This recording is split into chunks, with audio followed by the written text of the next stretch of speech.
गाजीपुर में वैसे तो आप लोग कैसे थे देख सकते हैं, यहाँ पर दारू खाना बंद कराई। जिस दिन बंद हो जाएगा मैं हनुमान जी को 100 लड्डू चढ़ाऊंगी।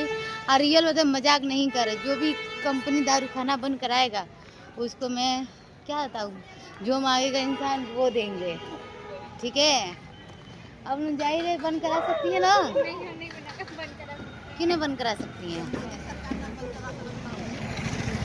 जो दारू खाना बंद कराए और ये बेचारे लोग को घर एक एक दिलवा दे।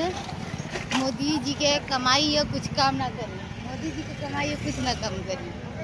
ठीक है भाई, हम गाजीपुर से हैं तो वीडियो के ज़्यादातर शेयर करिए। ठीक है, देख सकते गाइस इधर है, इधर मैं इधर ये पीछे पीछे दोनों कॉफी लगी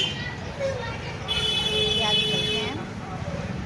देख सकते हैं गाइस मैं और कांचा दीदी लोग आ रही हैं पीछे पीछे, देख रही उधर ऐसा इधर ये तो कुछ कहीं मडरा रही है ऐसा। मैं जाके खड़ी रहती हूँ।